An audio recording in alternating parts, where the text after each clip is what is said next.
요한복음 11장 25절로 26절 말씀 우리 함께 합독하시겠습니다. 예수께서 이르시되 나는 부활이요 생명이니 나를 믿는 자는 죽어도 살겠고 무릇 살아서 나를 믿는 자는 영원히 죽지 아니하리니 이것을 내가 믿느냐. 아멘. 오늘 우리가 읽은 이 본문 말씀은 이제 예수님께서 부활이요 생명이시니 예수님을 믿는 자는 부활하여 영원한 생명을 누리게 될 것이라고 가르쳐 주시고 계시는 말씀입니다. 오늘 우리가 읽은 이 말씀은 바로 예수님께서 죽은 나사로를 살리시는 과정 속에서 그의 여동생인 마르다에게 하신 말씀입니다. 우리가 오늘 25절로 26절을 읽었지만 요한복음 11장 17절을 보게 되면 이렇게 말씀하고 있는데요. 예수께서 와서 보시니 나사로가 무덤에 있은지 이미 나으리라 라고 말씀해 준 것과 같이 지금 이 말씀을 하신 그때는 나사로가 이미 죽어서 무덤에 묻혀 나흘이나 되었던 그때에 있었던 일이라는 것을 말해주고 있고요. 또 뒤에 보게 되면 39절에 예수께서 이르시되 돌을 옮겨 놓으라 하시니 그 죽은 자의 누이 마르다가 이르되 주여 죽은 지가 나흘이 되었음에 벌써 냄새가 나나이다 라고 말씀한 것과 같이 이미 시체가 썩어서 냄새가 날 정도로 심각한 상태에 있었다는 사실을 우리에게 가르쳐주고 있습니다. 성경을 보게 되면 예수님께서 죽은 자를 살려주신 사건이 3번 기록되어 있는데요. 그 중에 한 번은 회당장 야이로의 12살 된 딸이 죽자 그를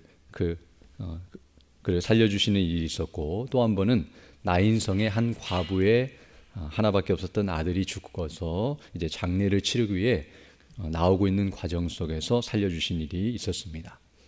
그러나 야이로의 딸은 죽자 말자 그 시체가 썩지도 않았고 죽은 지 얼마 되지 않은 상태에서 살려주셨고, 또 나인성 과부의 아들도 죽었지만 이제 장례를 치르기 위해 무덤에 묻히기 위해 가는 과정 속에서 살려주셨다고 한다면, 어떤 의미에서 이 나사로는 이미 죽었고 그리고 장례가 다 치루어졌고 무덤에 있은 지 나흘이 되어서 이미 시체가 부패하여 썩어가고 있는 과정 속에 있었기 때문에, 물론 어느 누구든지 예수님께서 살리시고자 하신다면 다 살릴 수 있겠지만 사람들의 입장에서 볼 때에 이 나사로의 살아날 가능성은 전혀 없는, 즉 앞에서 말했던 그 사람들은 어떤 의미에서는 살릴 수 있는 그런 기회나 가능성이 있어 보인다 할지라도 이 나사로의 경우에는 아무리 살려낸다 할지라도 살아날 수 없다고 판단할 수밖에 없는 그런 비참한 상황 속에 있었다는 것을 우리에게 가르쳐 줍니다.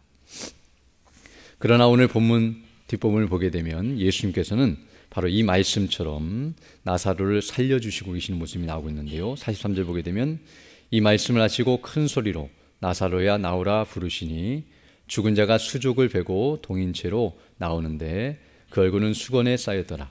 예수께서 이르시되 풀어놓아 다니게 하라 하시니라 라고 말씀한 것 같이 이미 죽어있는 그 사람을 향하여 무덤 앞에서 예수님께서 나사로를 향하여 나오라고 명령을 하시자 그가 그대로 나오고 있는 모습이 나타나고 있습니다. 지금 예수님께서 나사로를 살려주시는 이 모습은 오늘 우리가 읽은 말씀처럼 나는 부활이요 생명이니 나를 믿는 자는 죽어도 살겠고 무릇 살아서 나를 믿는 자는 영원히 죽지 아니하리라 라고 말씀하심과 같이 이와 같이 예수님이 진실로 부활이요 생명이 되신다는 사실을 증거해 주시며 바로 그를 믿는 자들에게 이런 놀라운 능력과 은혜가 있을 것을 미리 예표적으로 보여주시는 사건임을 알 수 있습니다. 우리가 아는 것처럼 지금 이 사건은 예수님의 공생의 기간 동안에 마지막에 있었던 사건인데요. 이제 이 일이 있은 지 이제 며칠 지나면 이제 예수님께서 십자가에 못 박혀 죽으시는 일이 일어나게 되는데, 바로 그 일을 내다보시면서 그리고 그 일이 어떤 효력과 능력을 발휘하는지를 미리 보여주시기 위해서 바로 이런 일을 행하고 계신다는 사실을 알 수 있습니다. 오늘 우리는 이 말씀을 통하여 먼저 죽은 나사로의 모습을 통해서는 바로 죄로 인해 죽을 수밖에 없는 인생의 비참한 실상을 깨닫게 됩니다. 앞에 보게 되면 이 나사로가 병이 들어서 죽어가고 있다는 소식이 예수님께 들려졌고요. 그리고 이제 그 병으로 인하여 죽게 되고 그리고 무덤에 묻혀서 썩어가고 있는 이 모습, 이것은 단순히 나사로의 모습뿐만 아니라 이 땅에 살아가는 모든 인생의 실상이라는 사실을 알 수 있습니다. 비록 병에 걸려 죽지 않는다 할지라도 여전히 죽음의 그늘이 드리워져 있고 결국에는 죽음으로 끝나버리는, 그리고 죽음 앞에서 아무것도 할 수 없는 그런 무능력한 인생의 모습을 그대로 보여줍니다. 나사로도 스스로 자기의 목숨을 연장시키거나 그 병을 이겨내거나 죽은 자리에서 스스로 일어날 수 없었고, 주변에 있던 여동생들이나 수많은 사람들도 아무도 그 죽음을 막거나 그를 살려낼 수 없는 그런 무능력한 상태에 있으며, 모두가 다 죽음을 이기지 못하고 죽음에 정복당한 그런 비참한 모습을 그대로 우리에게 보여줍니다. 그러나 예수님께서 이런 죽은 나사로를 살려주시고 계시는 이 모습은 바로 우리를 죄와 그리고 사망 가운데서 구원해 주시는 능력의 주님이 되신다는 사실을 우리에게 가르쳐주고 있습니다. 오늘 우리가 25절로 26절을 읽었지만 이 말씀을 하시자 27절에서 이제 마르다가 대답을 하고 있는데요. 이르되 주여 그러하외다. 주는 그리스도시요 세상에 오시는 하나님의 아들이신 줄 내가 믿나이다 라고 말씀하고 있는데요. 바로 예수님께서는 오늘 여기 마르다의 신앙 고백처럼 그리스도시고 살아계신 하나님의 아들로서 바로 우리의 죄를 대신하여 십자가에 못 박혀 죽으시고 부활하심으로 바로 그분을 믿는 자들에게 이러한 일이 일어날 것을 말씀해 주시는 내용임을 알게 됩니다. 즉 내가 부활이요 생명이니 나를 믿는 자는 이와 같은 일이 일어날 것이라고 말씀하시는 이 내용은 바로 예수님이 앞으로 행하실 일이 무엇인지를 그들에게 증거해 주시며 바로 그 예수님의 행하신 일로 말미암아 우리에게 일어날 놀라운 영광의 일을 이와 같이 설명해 주시는 것임을 알 수 있습니다. 그리고 예수님께서 바로 친히 이와 같이 죽으셨고 부활하셨으며, 즉 인생이 경험하는 모든 죄의 슬픔과 고통을 당하셨을 뿐만 아니라 죄의 삭신 사망을 당하셨고 육신의 죽음뿐만 아니라 영적인 죽음이요 영원한 죽음인 하나님으로부터 심판과 진노를 당하셨으며 바로 그 죽음의 자리에서 예수님께서 부활하심으로 죄와 사망의 권세를 깨뜨리시고 승리하신 주님이심을 우리에게 분명하게 보여주셨습니다. 그리고 그 능력과 은혜로 말미암아 이제 죄로 인해 죽은 우리도 바로 그 죄 가운데서 부활케 하심으로 우리를 살려주시고 생명과 영원한 생명 가운데 거하게 해주신다는 사실을 성경이 줄기차게 증거해주고 있습니다. 오늘 우리가 부활절을 맞이하여 바로 그 예수님의 부활의 의미를 생각하고 또 부활하신 주님을 묵상하며 또 그 은혜에 감사하며 찬미하는 그런 귀한 시간을 갖고 있는데요. 예수님이 왜 부활하셨는지, 아니 왜 죽으셨고 왜 부활하셨는지를 우리가 다시 한번 묵상하면서 그것이 무엇을 의미하는지를 밝히 깨닫고 그 은혜에 감사하면서 그 은혜와 소망으로 이 땅을 살아가는 자들과 또 영원히 사는 자들이 되어야 할 줄로 믿습니다. 정말 이 세상에 있는 그 어떠한 것도, 아니 우리가 가지고 있는 그 무엇도 우리를 죽음과 죄에서 이길 수 있는 것이 아무것도 없다는 것을 알게 됩니다. 사람이 돈을 벌고 또 건강하기 위해서 일을 하거나 또는 운동을 하고 또 수많은 것들을 얻고 누리고 또 많은 것들을 모은다 할지라도 그 모든 것들이 우리를 죽음에서 건져내거나 죽지 못하게 막아내거나 죽은 자를 살려내는 일이 없다는 사실과 더 나아가 죄를 이길 수 있는 것은 단 하나도 없다는 사실을 우리가 알게 됩니다.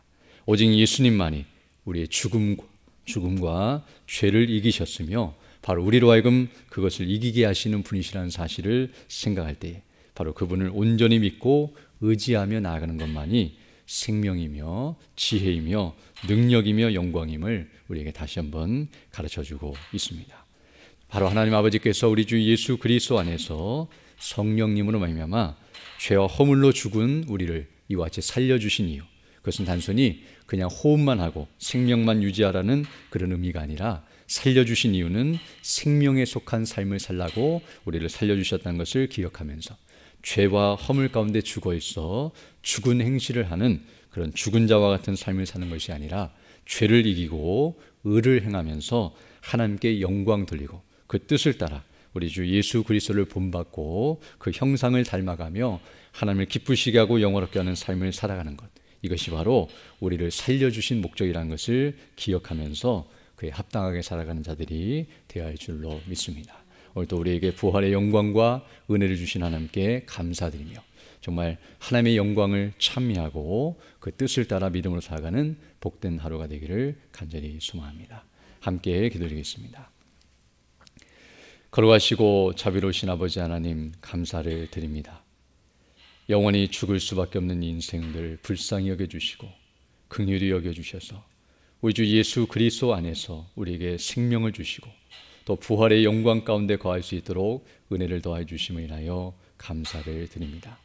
오늘 이 귀한 아침에 주의 말씀을 통하여 우리에게 베푸신 은혜와 사랑이 무엇인지를 다시 한번 기억하면서 그 은혜를 늘 찬미하고 영광을 돌리며 그 복음을 담대히 증거하고 수많은 영혼들을 그리스도께로 인도하며 주님 맡기신 사명을 바르게 잘 감당하며 나아가는 우리 모두 될 수 있도록 은총을 더하여 주옵소서. 특별히 오늘 주일을 맞아요 또 하나님 앞에 영광 돌리며 또 부활절로 주께 영광 돌리오니 예배를 인도하시며 말씀을 증거하시는 우리 단순에게 능력과 지혜와 건강과 성령의 충만함과 은혜로 함께해 주셔서 진리의 말씀 복음이 담대히 선포될 수 있도록 인도해 주시고 부활의 은혜와 영광으로 충만하여 좀 하나님께 온전히 영광 돌리고 그 은혜로 충만하여 우리 그리스도 안에서 하나 되는 우리 모두가 될 수 있도록 인도해 주시고 거듭나게 하시고 변화되게 하시고 믿음 안에 자라가는 역사가 있게 해주셔서 주님 오실 그날까지 맡기신 복음의 사명을 바르게 잘 감당하며 나아가는 우리 모두가 될 수 있도록 은총을 더하여 주옵소서. 또 연약한 영혼의 주 백성들 일일이 기억해 주시고 치료해 주시고 회복해 주셔서 더 건강한 모습으로 주일에 힘쓰는 믿음의 사람들 다 될 수 있도록 은혜를 더하여 주옵소서. 이 시간 기도할 때 주의 성령께서 함께하사 믿음으로 주의 뜻을 간구하는 귀한 시간 되게 하시고 또 그 뜻을 따라 살아가는 복된 한 해 될 수 있도록 은총을 더하여 주옵소서. 우리 구주 예수님 이름으로 기도드립니다. 아멘. 하늘에 계신 우리 아버지의 이름을 거룩하게 하시며 아버지의 나라가 오게 하시며 아버지의 뜻이 하늘에서와 같이 땅에서도 이루어지게 하소서. 오늘 우리에게 일용할 양식을 주시고 우리가 우리에게 잘못한 사람을 용서하여 준 것 같이 우리 죄를 용서하여 주시고 우리를 시험에 빠지지 않게 하시고 악에서 구하소서. 나라와 권능과 영광이 영원히 아버지의 것입니다. 아멘.